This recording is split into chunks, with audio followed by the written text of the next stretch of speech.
Hello दोस्तों, Doms industries limited का IPO 13 दिसंबर से ओपन हो रहा है। तो आज की इस वीडियो में हम दोस्तों इस आईपीओ के बारे में कंप्लीट डिटेल में जानेंगे। इस कंपनी का बिजनेस कैसा है, इस कंपनी के फाइनेंशियल्स और वैल्यूएशन किस प्रकार के हैं, कंपनी की आईपीओ डिटेल्स क्या है, इसकी इंपॉर्टेंट डेट्स पर बात करेंगे, आईपीओ की जीएमपी पर बात करेंगे। तो अगर आप इस आईपीओ में इंटरेस्ट रखते हैं तो इस वीडियो को आप अंत तक जरूर देखें और इस चैनल पर आप नए हैं तो चैनल को सब्सक्राइब जरूर करें।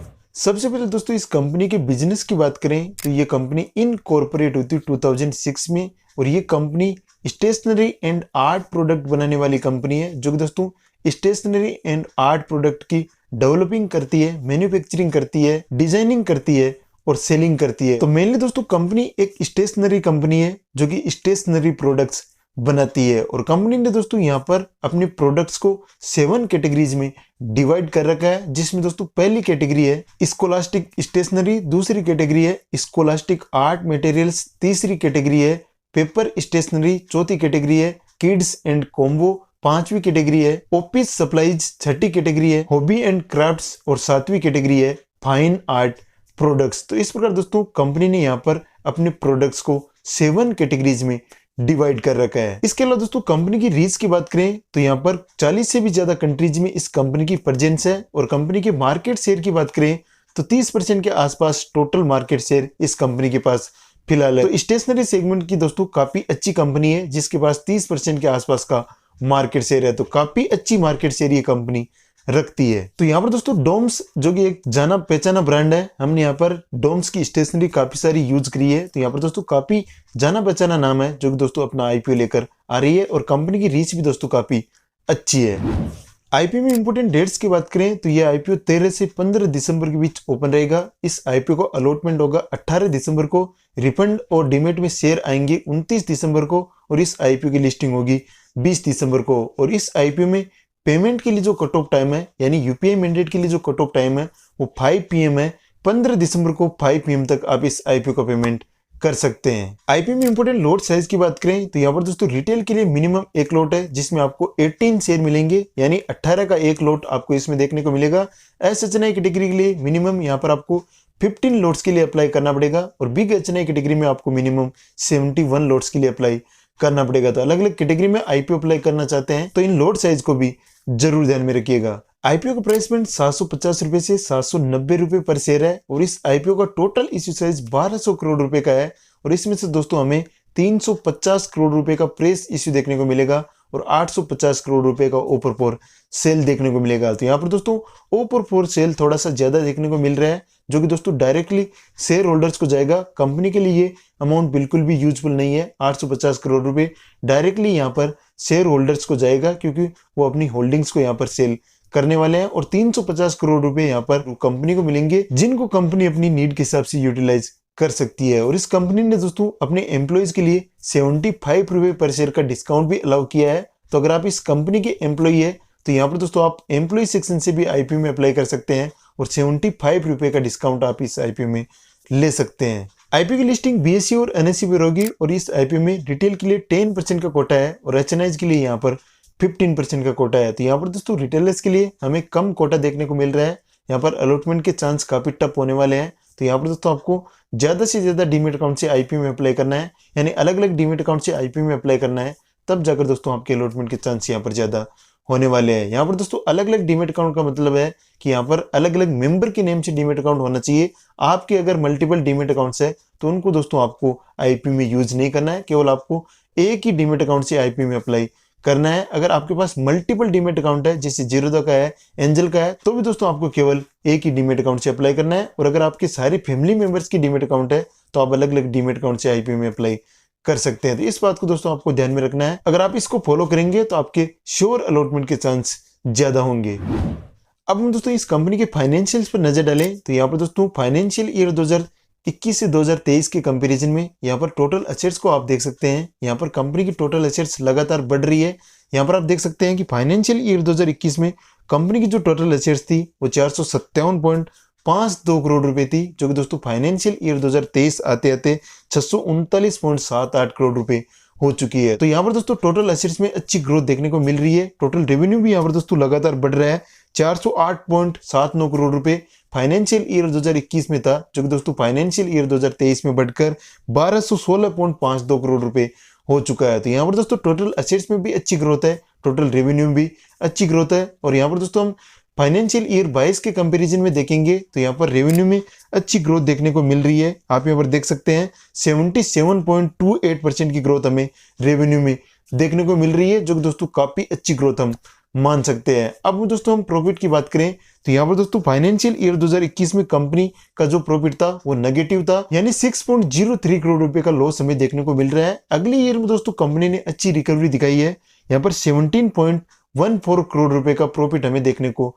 मिल रहा है। तो 22 में दोस्तों अच्छा प्रॉफिट कंपनी ने जनरेट किया है। और यहाँ पर दोस्तों 23 की हम बात करें तो यहाँ पर कंपनी ने 102.87 करोड़ रुपए का प्रॉफिट बनाया है, जो कि दोस्तों काफी अच्छा फिगर है। अगर हम 21 से कंपेयर करेंगे तो यहाँ पर दोस्तों कंपनी ने अच्छी रिकवरी दिखाई है। और 22 के कंपैरिजन में भी दोस्तों कंपनी का जो प्रॉफिट है वो काफी अच्छा है, इसमें भी दोस्तों हमें अच्छी ग्रोथ देखने को मिल रही है। यहाँ पर कंपनी का जो प्रॉफिट है वो 500% से बढ़ा है। तो 22 के कंपैरिजन में दोस्तों कंपनी का प्रॉफिट 5 गुना से बढ़ा है, जो कि दोस्तों काफी अच्छी बात है। किसी भी कंपनी के लिए बहुत ही अच्छी बात होती है कि उसका प्रॉफिट प्रीवियस ईयर के कंपैरिजन में 5 टाइम बढ़ गया है, तो ये काफी अच्छी बात है इस कंपनी के लिए। कंपनी की नेटवर्थ की बात करें तो फाइनेंशियल ईयर 2023 में यहाँ पर आप देख सकते हैं कंपनी की जो नेटवर्थ है वो 337.43 करोड़ रुपए है।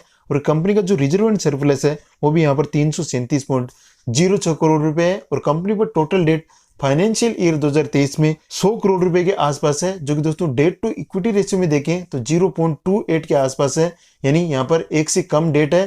तो यहाँ पर डेट के मामले में भी दोस्तों कंपनी अच्छी है, डेट भी कंपनी के लिए उतना बड़ा इश्यू नहीं है। अगर किसी कंपनी का डेट टू इक्विटी रेशियो एक से ज्यादा होता है तो वो दोस्तों कंपनी के लिए कहीं ना कहीं बड़ा कंसर्न होता है, और उस कंपनी को डेट को रीपे करने में भी काफी ज्यादा मुश्किल होती है। तो यहाँ पर दोस्तों डेट भी कंपनी का अंडर कंट्रोल है। तो यहाँ पर ओवरऑल हम फाइनेंशियल्स की बात करें तो कंपनी के फाइनेंशियल्स काफी अच्छे हैं।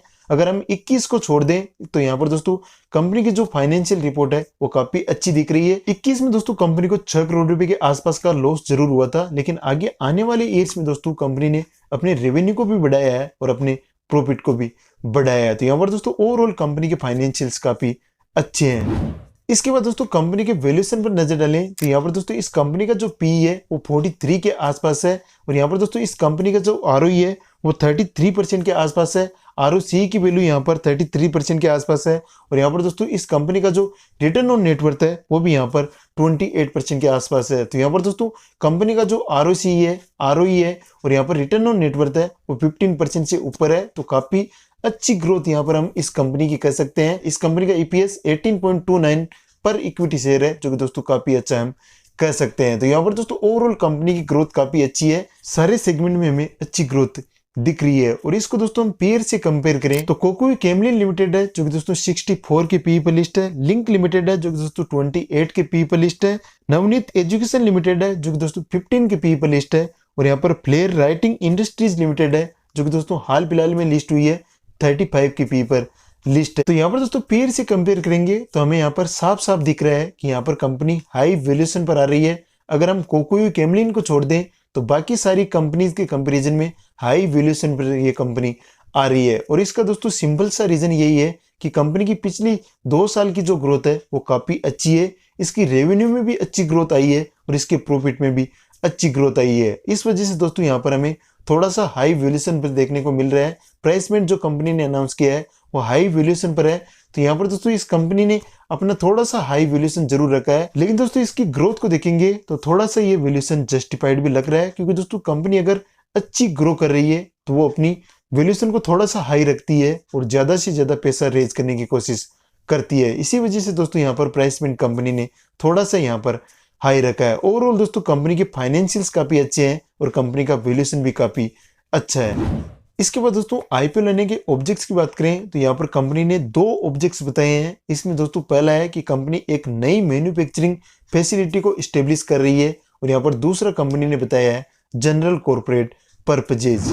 अब हम दोस्तों अंत में इस आईपीओ का ग्रे मार्केट प्रीमियम भी देख लेते हैं, जिससे हमें पता चलेगा कि इस आईपीओ की ग्रे मार्केट में डिमांड कैसी है और इस आईपीओ में हम कितना लिस्टिंग एंड एक्सपेक्ट कर सकते हैं। तो यहाँ पर दोस्तों फिलहाल इस आईपीओ का ग्रे मार्केट प्रीमियम 385 रुपए के आसपास चल रहा है, जो कि दोस्तों रफली 48% के आसपास है। आज शुरुआत में दोस्तों इस आईपीओ का जो ग्रे मार्केट प्रीमियम था वो 60% के आसपास था, लेकिन क्लोज होते होते यानी आज की शाम को जो अपडेट आया है उसमें इस आईपीओ की ग्रे मार्केट में हमें गिरावट देखने को मिल रही है। तो यहाँ पर दोस्तों डिमांड थोड़ी सी कम हुई है, लेकिन आगे आने वाले दिनों में इसकी डिमांड बढ़ भी सकती है।